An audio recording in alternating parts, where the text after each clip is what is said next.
episode.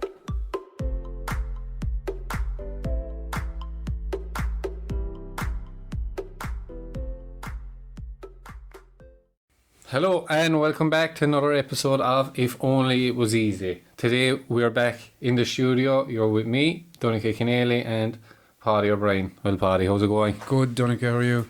Not too bad. Glad to have you back. The last Cheers. couple of weeks I've been out on my own interviewing famous stars. Very good. What did you think of them? Very good, yeah. Yeah, I enjoyed Lachlan it. McLaughlin and Ty Carr. Yeah, how did you find the interviews?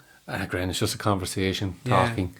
Yeah, but there was great pieces you could take from the preparation from Larkin. I thought was phenomenal, you know. Yes, yeah, and, yeah. you know, his knowledge and he's calm, even calm in the interview. Like, Yeah, you you know, listen to him all I day, can see him wouldn't you? being calm on the pitch, and I can see him, you know, obviously not calm. Definitely, He's yeah. playing, but I can see him being a calm influence.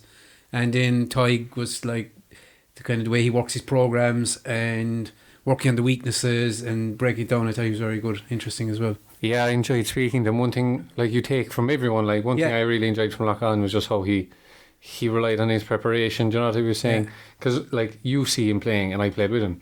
He brings in unreal performances day in, day out. Yeah, And consistently. it's just like he said, he just trust your preparation, he says. Yeah. Hard work off the field. Yeah, And I found it interesting, though. I probably enjoyed Tig. I would have got more from Tig than Yeah. you would have yeah, than someone else, because Tig was very specialised, talking about coaching and stuff. Yeah. You know? yeah. In And the sport that you're in. I found him very helpful now, because a lot of the problems or issues that I was talking to him about they come first hand from me. Like, you know, I didn't pull them out of the air. Yeah, So I really Yeah. enjoyed coming. I really enjoyed talking to him as well now. yeah. But even like talking to my brother there who listens to it, like he really enjoyed Larkin as well. And like Jack wouldn't be from a GA background, you No, know, and he definitely not, enjoyed no. Tig as well. No.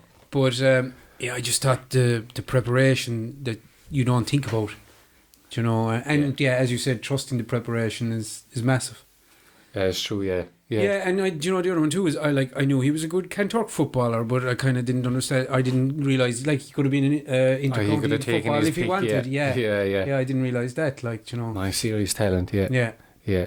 One But- thing, yeah, I did like it. And it was interesting to talk about his story. I never realised he struggled.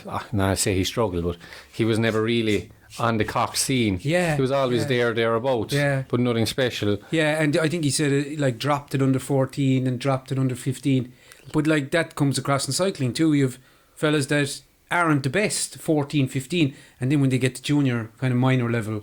Yeah. Like they just grow. It's like the late developers or different developers, and they become the best players. do you Yeah, know? Seamus Hannity, Yeah. never on any Cork team. Yeah, Then got his act together playing at UCC, and all of a sudden he... yeah. And then you probably have it the other way too. A fella like was the best player under 14, 16, and Yeah, that happens more often than not. yeah, that happens in other sports too. Do you know? It would, yeah. They're Yeah. phenomenal Yeah, underage. yeah, And then it catches up to him. One thing I enjoyed from Ty, now we're changing on to the second podcast, is when he was talking about training. yeah, And now he just said it's not easy. Sometimes it's Yeah. not easy. not. Sometimes it's shit. Yeah. Sorry for my bad language. yeah, And that just stuck with me, like, because I was struggling with training the last couple of weeks with this lockdown. yeah, Everything gets on top of you. You Yeah. know what I mean? yeah, But then just realising, it's not fun. yeah. It's not And fun then, sometimes. like, but you just have to take it on the chin. when you say there, everything gets on top of you, and the cracks form in the middle of a 20-minute workout. Do you know Yeah. what I mean? Yeah, That's when yeah. it finds its point. Yeah. But like I find that with doing bits of CrossFit workouts, we'll say I can prepare myself for a cycling effort, or I'd say if you were playing GA now, you'd actually be more comfortable there. But there's combinations of the workout in CrossFit that you don't know where you're going to end up. So you could put like a burpee with a box jump and a pull up, and you can write it on the board and look easy, and then 5 rounds in and you are bust. And you've 10 minutes to go. Do you know, Yeah, absolutely, yeah. mentally you have to be there. Yeah. I think you have to get yourself to a place of, I don't know, for me it's only training, but if you're doing CrossFit competitions, you actually have to kind of have a psychological switch get through it. Definitely, you know? yeah. You've got a different place. 'cause like you say, it's not easy. If only it was easy. That's, Exactly, yeah. You know, It's yeah, a that's great true. name for a podcast. Yeah. Tell me, how's your own training in the last 2 weeks? We haven't really I speaking to you. suppose we're in the middle of a lockdown, and like some of the questions there now we'll go through, motivation stuff will come up, but yeah, it's just I'm a believer of like of a slogan of no matter how slow you're going, just keep going. So like we don't know the end of this lockdown. We don't know when we'll be competing again. We don't know when there'll be matches again. When there'll be cycling races again. When there'll be running races again. We just keep going. Do you know? Yeah. Do you know? Like there's no point stopping. There's no point hanging up the boots or No. doing nothing. So like yeah, it's tough. Like so we'll say I'm doing more kind of gym work now and I'm kind of doing new stuff that I hadn't done before. Totally new. Wouldn't have done a cycling. So I'm kind of playing around with that. Yes. Frustrating days, and it's like you have days where you go in and you come out of the gym and you say, geez, that was a great workout, and then you have days you come in and you go, I'm useless at this, that was crap. Ah, yeah. Do you know, but you Humbling. have those days too. Definitely, yeah. I've had a bad couple of last week or so. Well, no, this week was good. Yeah. Last week was good. The week before, Yeah. maybe 2 weeks ago. Yeah, I'd say I trained 20 minutes in the whole week. Yeah. Just not there. Was not happening. Like Yeah. everything. Do you know you do wall balls Yeah. and you're tired. Like Yeah. you do Monday and you're tired, but you do it. Yeah. You do it Tuesday and you're maybe not half as tired, Yeah. but you're like on off. Yeah. No way. And Yeah. you stop through tension, Yeah. stormed out. I put up a post on my Instagram that's even talking about it. Yeah. But I think we'll talk about that now in that question. But that, yeah, we will. It'll come up, but then we'll go back to it. But we'll go ahead first into it, right? So I put up on Instagram today any questions, any topics. Instagram, what's Yeah. that? You know what it is, yeah. Any questions they wanted us to talk about? We got a good response, but Good. I just picked a couple here, right? The first one is actually very tailored towards you, so I'll let you take it, right? The question is, what is the best way to become more efficient, in brackets, animal on the bike? Yeah. Yeah, that could be on about an assault bike now down at the gym. Oh, yeah. But anyway, yeah, it's a good question, but it's a very general question. The one thing I like the way they say animal, like there's phrases, I don't know if they're in other sports in cycling, so geez, you're an animal, and it's a compliment, or that was savage, you're savage. Yeah, That's a compliment, or Yeah. he's a beast. Yeah, yeah. Do you know, that's probably in GA as well, is it? Oh, definitely, yeah. Horse is a man, yeah. He's a horse, yeah. But it's good. But yeah, I suppose, like, it's a very general question, right? But, like, and you can obviously have cycling coaches and you've other sport coaches, specific coaches. Yeah. But I mean, I'd like to step away and look at the other things. So when I was cycling a lot, I would have said, like, cycling is obviously a big part of the sport, but it's actually a little part of the sport if you take out the other bits, the bits you forget. So, like, if I told you I'm going to train 4 hours today, that's only 4 hours of the day. So Yeah. the other 20 hours contribute to that. So the diet, the nutrition, same thing, we'll say, the rest, the active recovery on the active recovery days, the stretches, the mobility. So, like, I think all those things should be looked at. Obviously, I could go into specifics of training. You should do this training or you should do that training. And there are things you can do. But I think that my answer to that question is to look at all, like, for example, efficient is in it. Is your position on the bike efficient? Are you sitting right? Have you asked someone who's experienced cycling, am I sitting right on the bike? Is my saddle too high? Is my saddle too low? Am I too high? Am I not aerodynamic? Are my shoe cleats in the right position? Did I get more power? Are they too far forward? Do you know, that's only because efficient is in the question. There are loads of things. You should look outside of the box. So instead of looking at the workout, let your coach think about that if you have a coach. And then look at the things like, and then racing, tactics, strategy. What am I good at? What am I not good at? So I think all that contributes to efficiency. So nutrition, rest, diet, your position on the bike, your strategy, what I'm good at. Like if you're a big sprinter, you can be training on hills all you like, but you'll only improve, whereas I would be in the frame of mind to be really good at what you're good at. So I think that kind of answers that question. I hope it answers that question without being too specific. But the question isn't very specific for us. No. Like when you define animal, when I see animal, I think of like Yeah. a beast on the bike, like you know, just clearing down the road, serious power. But like for the role of a cyclist, that isn't really suitable, is it? But that's a different animal, though. You do have strong fellas like that can just break away on their own, and they would be animals, like, you know. Yeah, I think I am the clue, but I would assume it's making sure everything is correct off the bike. That's what I'm saying is all the things that contribute to training should be looked at to be more efficient, do you know? Like, obviously, I could go into training and go, these type of intervals are good, those type of intervals are good, but I just think look at the other things. Look at the things you're in control of too. Like, you can train all you like, but if you have a shite diet, same in your sport, it's not going to work. Yeah. Do you know, if you can train all you like and I can lift what I like, but if I don't have mobility, You know, it's going to catch up with me. In that question, if you're weak on the bike, Yeah. you know, I was saying you're bad at hills. Yeah. How would you improve with that? Is that weight training, building strength in your legs? No. Or is it practicing hills? Practicing hills, like I think you need to have a rhythm for hills, and you obviously, like, it comes down to this power to weight. Okay. So obviously you can build power, but if you build huge weight, you're carrying it. Out, so you have to kind of, you should kind of work on more what your natural power to weight is, and then kind of do a kind of a, not a muscle building, but a kind of a strength core, kind of keeping the same weight. You know those kind of exercises. Absolutely, yeah. Do you see when I saw that question? I went straight to gym work, thinking he should be doing these exercises, those exercises. But that's maybe not the correct. Yeah, but I definitely think strategy, gym work is good, and that's another one I'd add to the list of outside the bike is doing a day gym work. Like I think I was reading there about Sam Bennett. He's Ireland's top rider at the moment. He's winning races all the time, and he does like 40-50 minute gym sessions all through the winter, 4 times a week. So after sport specific, squats and deadlifts, and he wouldn't be doing overhead snatch now or stuff like that. But he does gym, you know. Okay. So I hope that answers. I think. Yeah. I hope. But just my take away from that is think outside of just the cycling part. Think of all the other contribution factors that you kind of overlook, and they will build to a better animal. Perfect. I hope that answered that for you now. Yeah. Right, moving on. Right, this is the rest of us now. The rest of the questions are more generic, like. Yeah. Question number 2. Never been in a gym before. Why should I go? And tips for going/starting. Yeah. I'll let you take the lead, and I'll follow in. Yeah. So I suppose you being a gym owner, this would be kind of a good. Yeah, but you see, I don't know.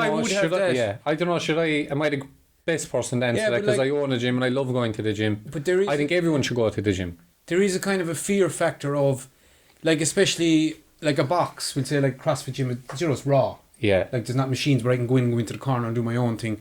I have to get in. I have to get involved in the class. But like I think people should just show up. Like just show up. Who like and listen to the coach or the teacher or the trainer. Yeah. Like don't be afraid of anything. Like if you want to do a gym, go to the gym. And like the other thing about a class from a, we'd say a class's point of view, gym is you're not there on your own. Like the classes with you before lockdown, you'd have a beginner, and you'd have a intercounty footballer. Absolutely. Do you know what I mean? And you can do the same workout and have an enjoyable. Yeah. And then you've seen people that have improved. Yes. So like my thing is just go.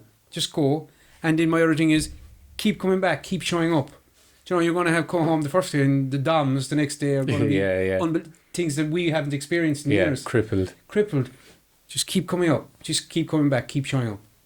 You know, what do you think? Like, because there are people coming out of this lockdown now. People are going to be unfit. I don't want to say unhealthy, but they are. They're going to be unfit, maybe overweight, and they're going to want to try and start gyms. So, like, what's... But it says, like, why should you go? Yeah. You know, obviously you should say get fit, get strong, but, like, I think there's... And you can speak more to this, but I see it commonly enough. There's an age group, I think, from maybe 35 to 50, where people are lost. Yeah. And you know, because you retire, like once you're playing GA or you're in a sport or you're in a club and you're in that club, but then all of a sudden you're retired and you move on and you live in limbo land, do you know what I mean? And you don't know, you've no actual goals. Yeah. So I think you should go to a gym. You shouldn't go to a gym. I think commercial gyms are finished. Yeah. Honestly, go in and doing your 3 sets of 8, go in and then moving on to the next machine, 3 sets of 8, not knowing what you're doing. Yeah. And you come out in barely broken a sweat. Yeah. What I would suggest doing is get into a CrossFit gym or any type of gym that offers classes. I think classes are the way forward. Yeah. Because number one, what you're doing is taken care of because you only have to show up. Yeah. A coach is there, he tells you what to do. Yeah. So that takes away any questions, what will I do, or wondering. Yeah. That takes away the doubt. Just show up. Show up, turn up, the coach will take over. Yeah.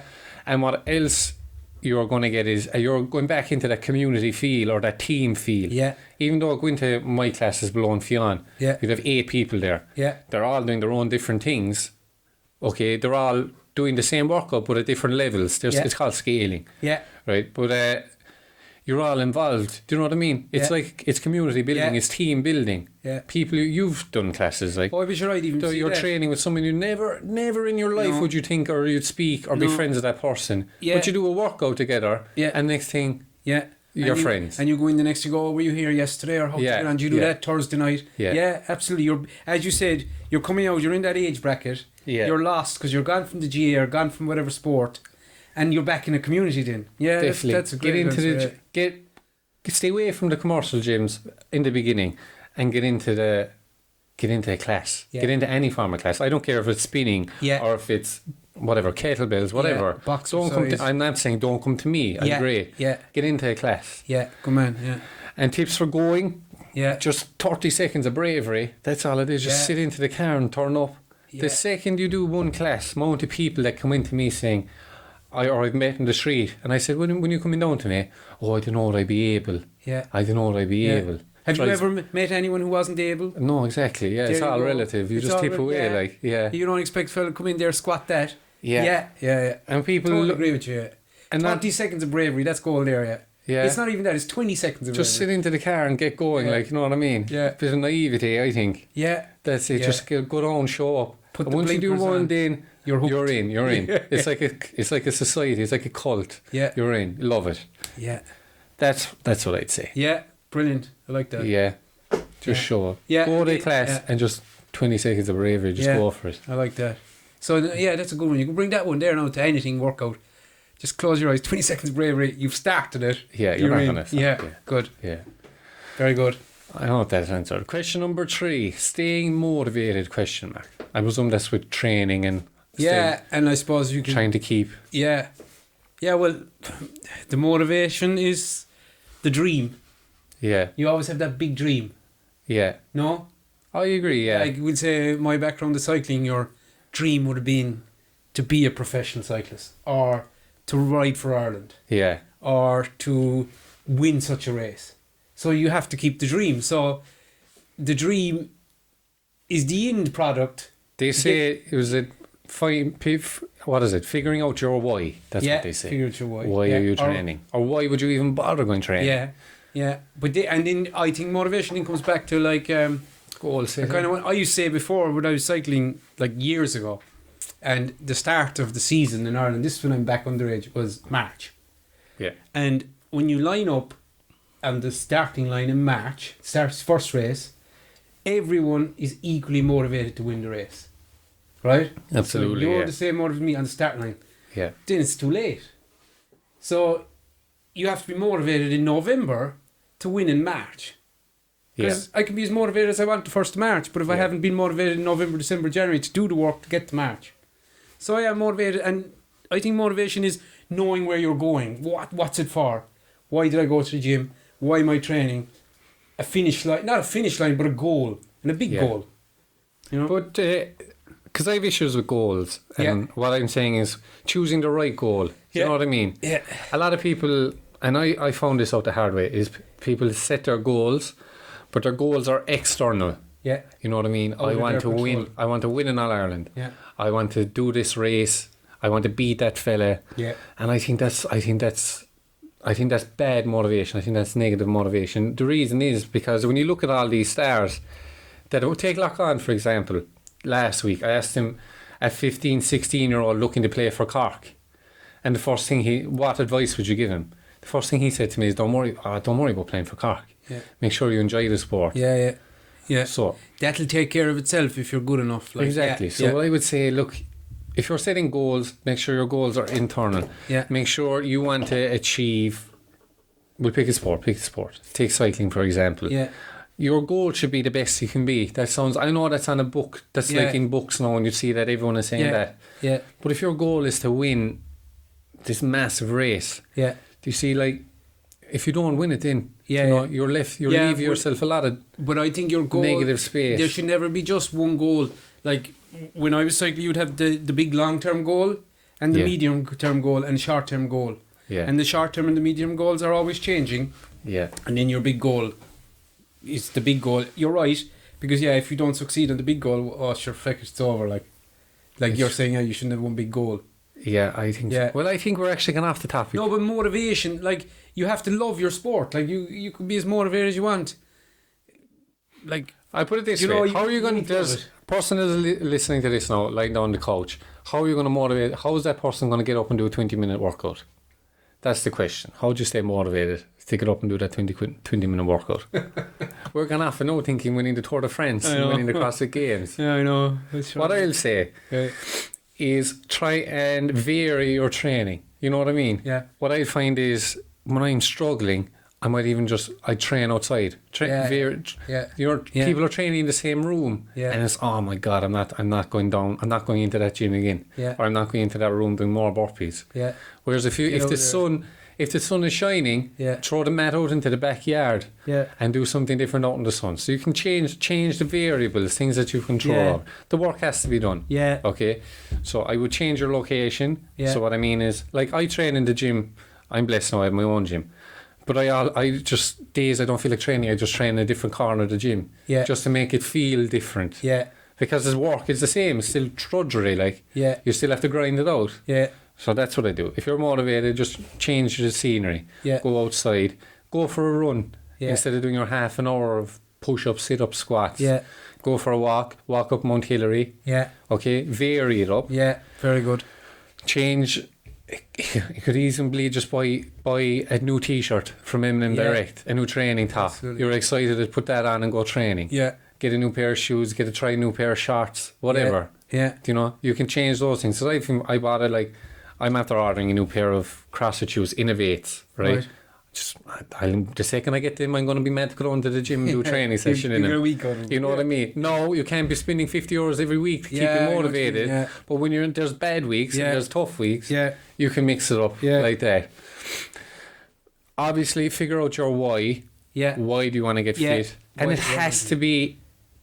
something you're in control. It has to be internal, right? But it has to be tangible is the word. Yeah. Like people come to me, they want to lose 6 pounds. Yeah. Right? They don't care. They don't care how the 6 pounds are lost. That's it. They lost the pounds, job done, feet up. Yeah. Doesn't work work. Yeah. Your goal has to be internal. Take my goals, for example, right? When I was 19 years of age, I wanted to play for Cork, I wanted to win the All-Ireland, I wanted to win the CrossFit Games, I wanted to do all of these massive things, all award-based, you know? Like win this, win that, win that. Whereas I realise my goals are now, I'm turning 27 in April, I'm coming into that window, whereas I have this particular window now where I'm coming into my prime, so I just want to make sure that when I'm 50 and I look back and say, look, I gave it a fair shot anyway. I didn't waste my prime. Yeah. Do you know what I mean? I think that's a good goal. If success follows, very good. Yeah.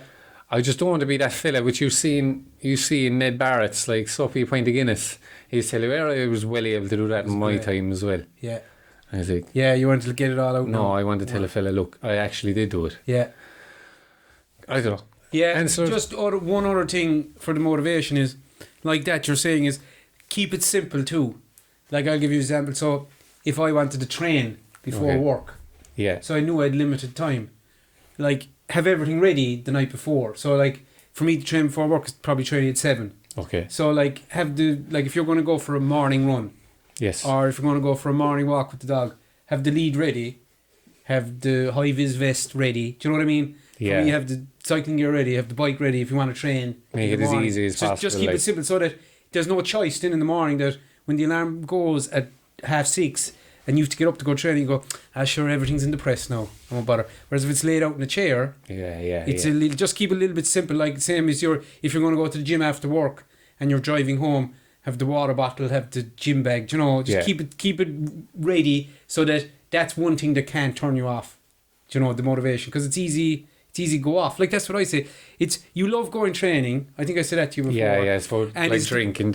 So you love going training, but it's hard to get yourself to go training and you'll feel really good after it. Yeah. Whereas it's really easy to go down to the pub and have a few pints and you're going to be sick the next day or hungover. Yeah. It's easy to do that. Yeah. Anyway, that's the last point. And one thing I'll say, because that's popping into my head, something is better than nothing. Yeah. Oh, yeah. Okay. Yeah. So even if you only do 5 minutes, it's better than nothing. It's better than nothing. Mark Healy, shout out to Mark Ollie, said, it's better than a kick off a donkey, right? Right. That's what's coming into my head. Because we do a gym session and he'd say at the end of it, sure, look, it's better than a kick off a donkey. That's very good. All right. Yeah. And chances are, if you do the 5 minutes, you'll get there. But it might only break down. You're after breaking the rot. Yeah. After stopping the rot. You'll go back to following that in, you'll do more.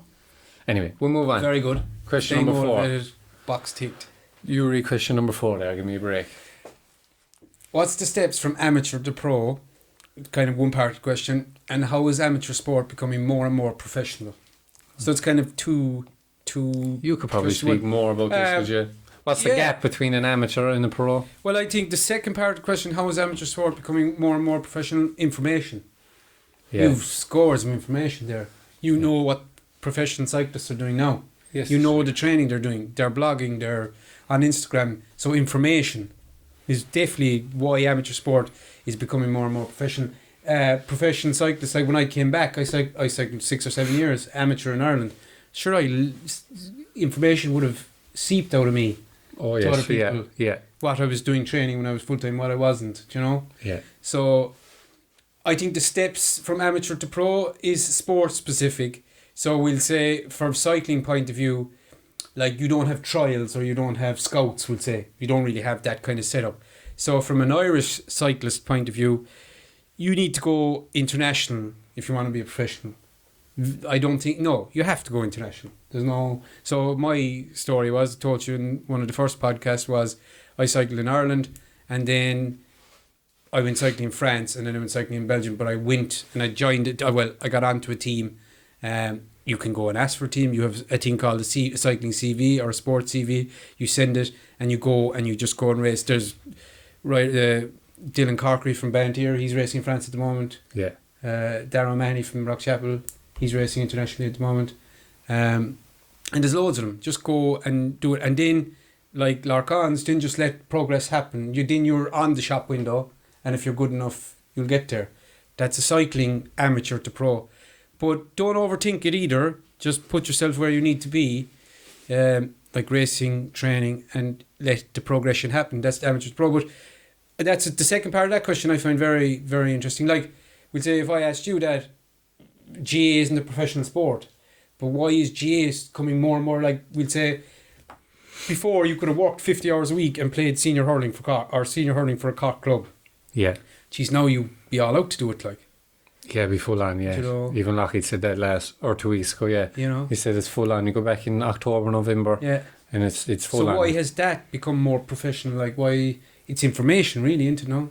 It is, yeah. But it stems from, like, I've had huge arguments with old school GAA players. Give you out.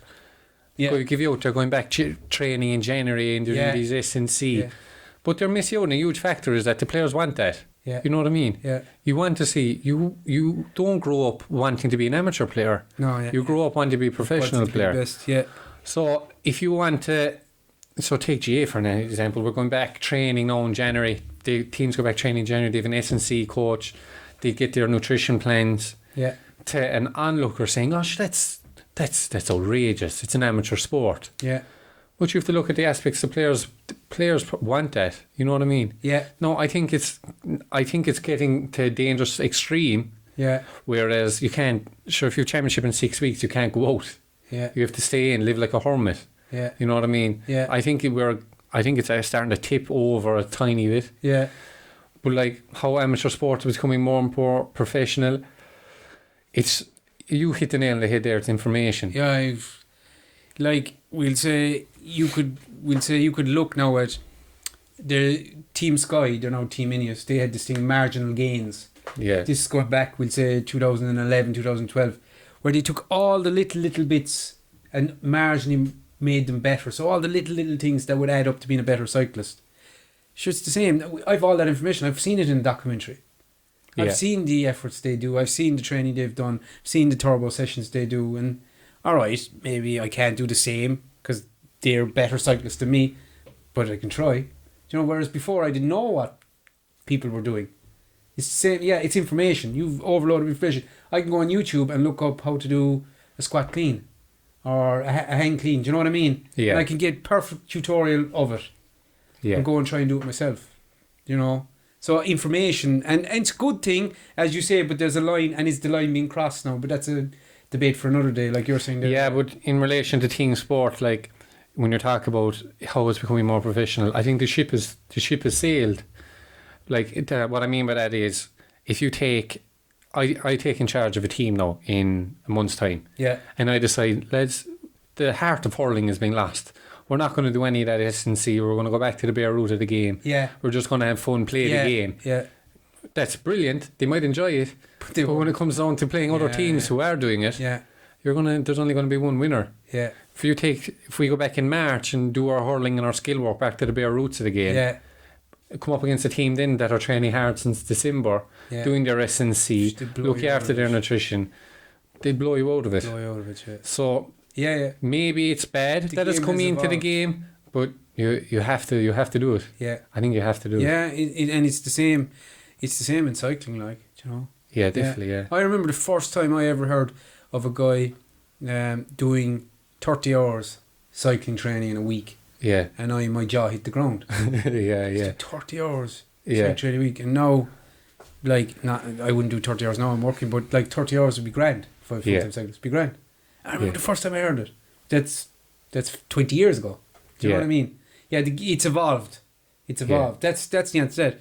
It's evolved, and there's more information. But in going back to what people need to realise when you're talking the steps or the gap from amateur to pro, is you have to look at the professional athletes, and they're like, their job is the sport. Oh yeah. You know what I mean? So they're training in the morning, they're going home to bed resting. Yeah. Their nutrition is set out for them. Oh, you go on Google and pick your favourite athlete. Yeah. And the information's out there, their weekly training. If you're a cyclist, Google Sam Bennett's weekly training and you'll get a blog of his training. It's phenomenal, the hours they're putting in. Yeah. Everything.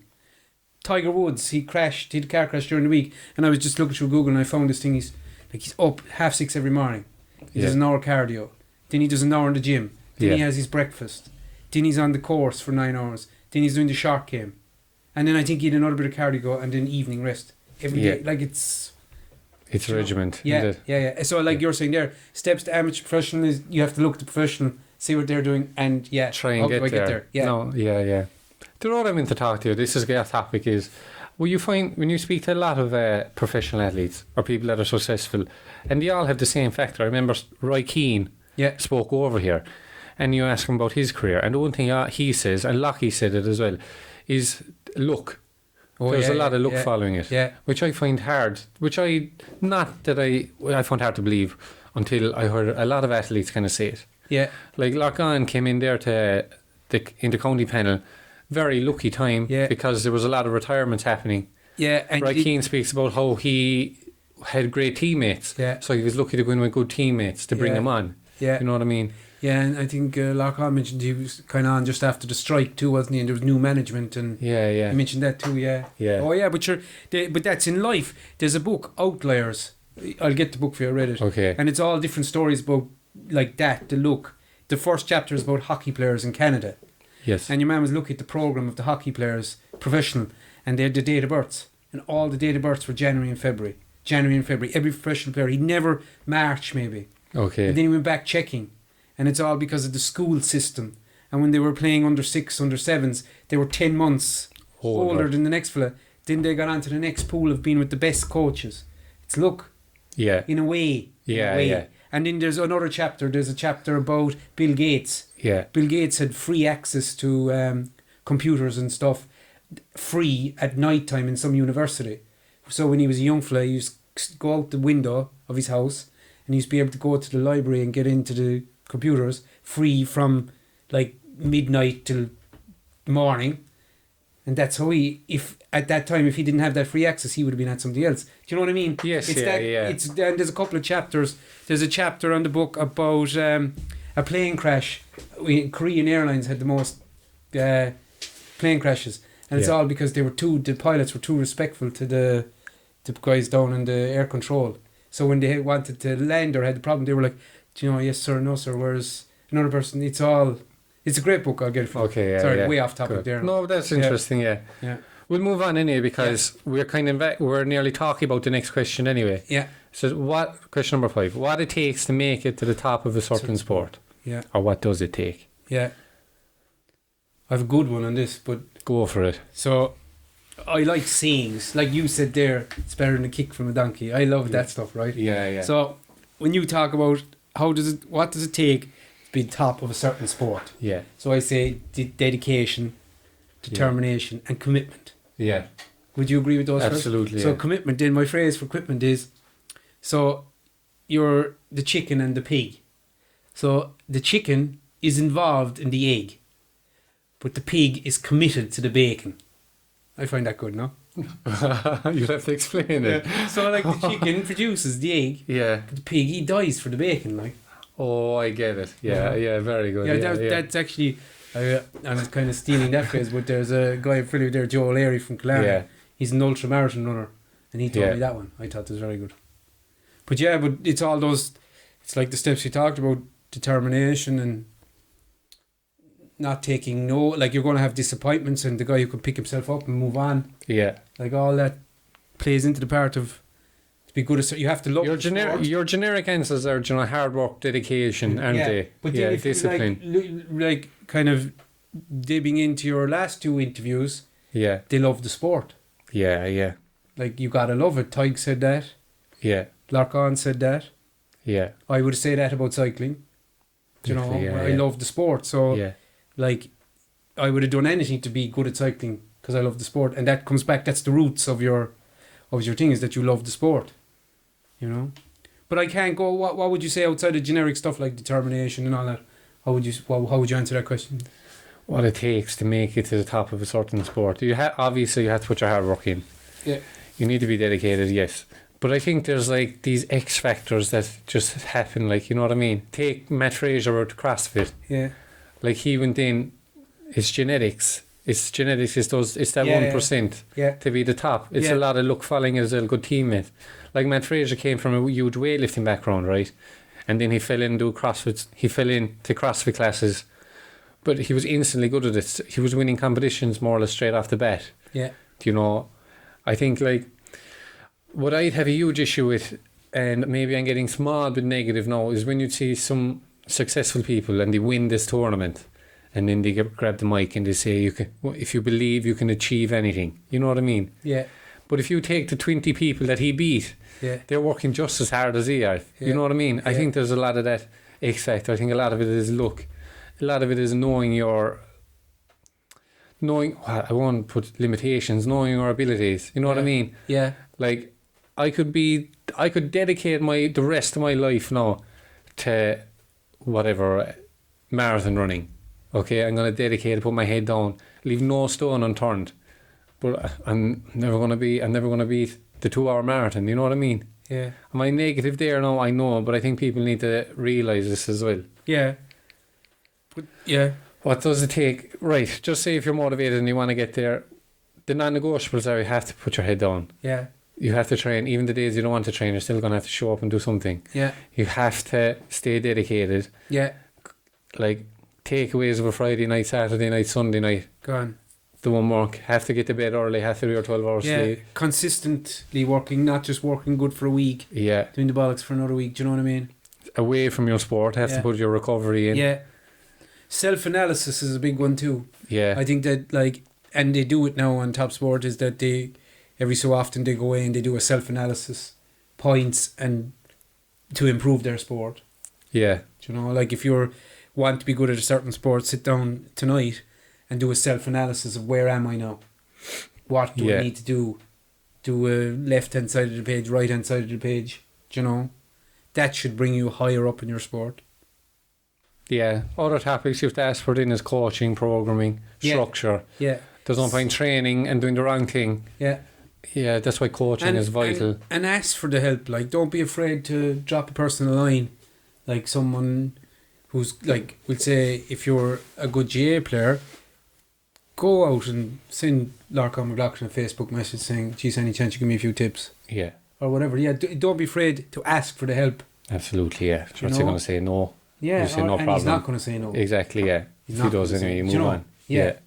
And like there's so much information. It goes back to the same point as well. There's so much information now for any sport. Yeah. To use the information to get better. Yeah. You know? What does it... Yeah. That's a hard question to answer. Like, what does it take? Yeah. Like, if I said to you... If you said to me, what does it take to go to the top in cycling? I would say, get a coach. Start working on your cadence as a young rider. Have high cadence. Start working your power as you get older. Do some gym. Look at the things outside of the bike. Get yourself into a good team. When you get good enough, go international. put yourself in the shop window, ask for help, do a bit of self-analysis. There you go. Points from cycling. Yeah. If I'm talking general, GA, so you're on a team and you want to play midfield, but they keep playing you cornerback.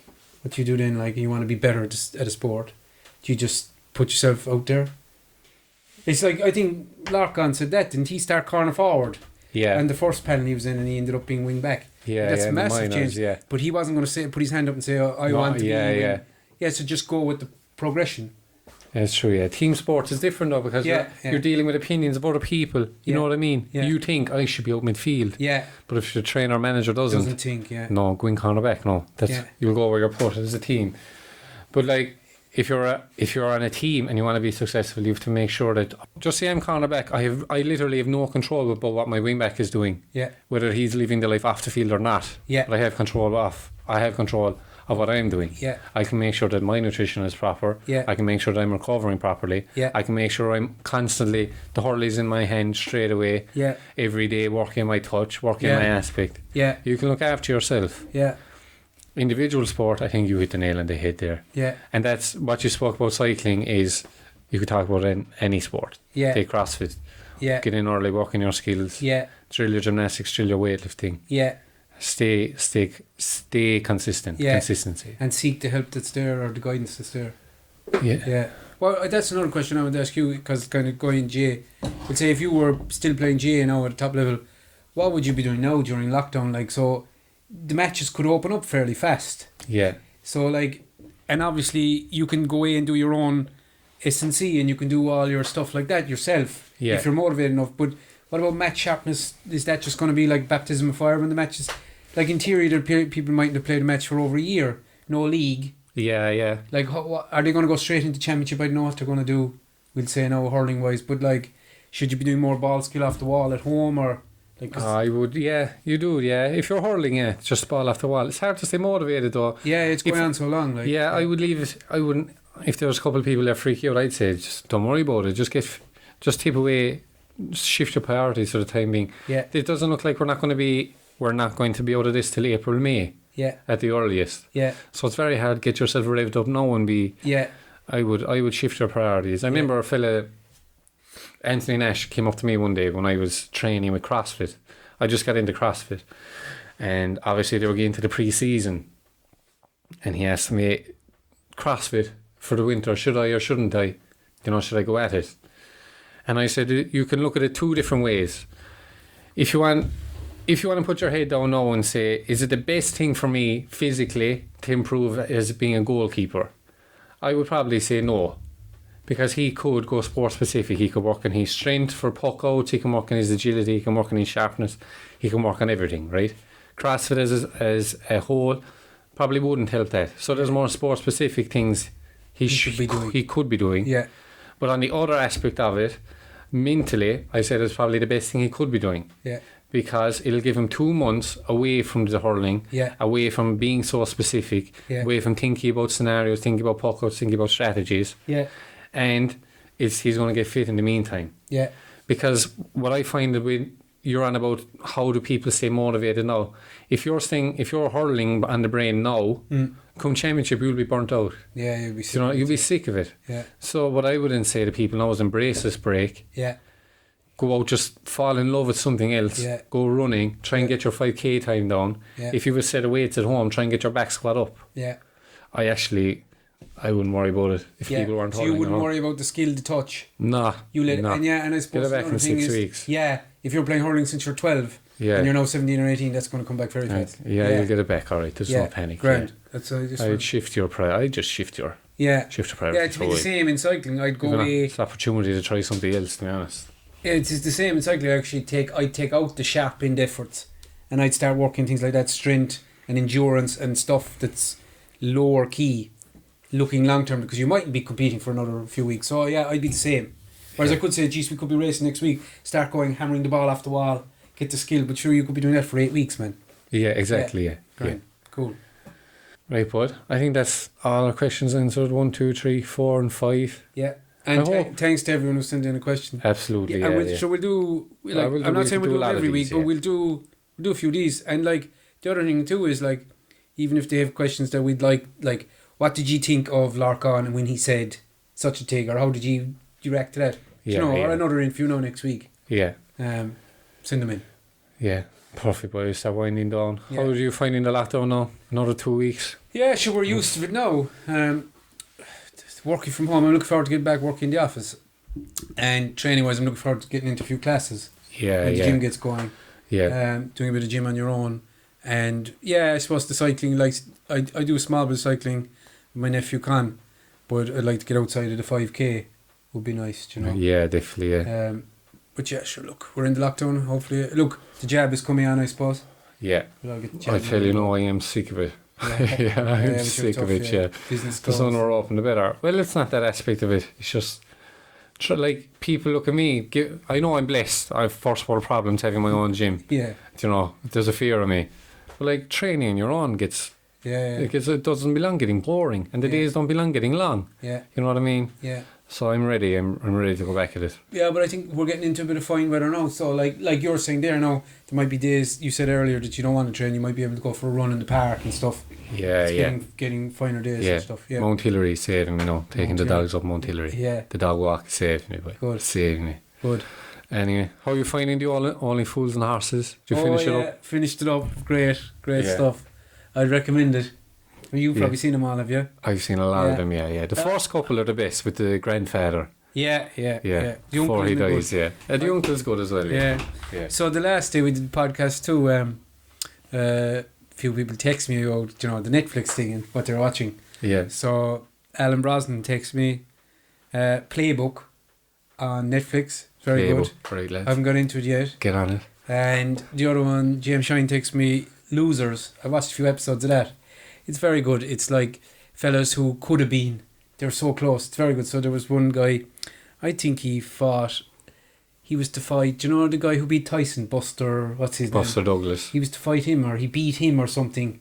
And it's I've seen it. It's very good. I've seen it, yeah. So it's like, and then you're like, they could have been world champion or whatever. But there's one on golf, and it's very good. Yeah. I've only watched 2 episodes of it. Recommended. He fought, who beat him? Was it the English fella? What's his name? Frank Bruno, no? Oh, maybe. I think Frank Bruno beat him. He only had the title once. Oh, right. Yeah. And he's in the film. He's in Ali. This guy, the That's boxer, it, yeah. And his father said something. What did his father listening. say to him? Yeah. Something very bad, wasn't it? I don't and know. he was knocked out or something like that. Right. Yeah. That's good, yeah. I've seen it. Brilliant. Good show. Yeah. And what other else is there? What was the first one you saw? Playbook. I haven't seen it now. Yeah. Was Alan said. Are you watching anything? What did I watch there? The night of. It's about this fellow over in America, and he goes out, has a one night stand with this woman, and when he wakes up the following morning, she's stabbed to death beside him. All right. Yeah, the gruesome. Good. It was good, yeah. And it's about his trial and proving how he didn't do it. It's good. Yeah. It's good and it's enjoyable. Good. Yeah, and we just started the new Netflix one, Behind Her Eyes. All right. Yeah, Bono's daughter is the main actress in it. Good. Yeah, it's a bit weird, but I don't know. I'm enjoying it. I'm going to see it. Oh no, I've started. Right. But I don't know, is it great?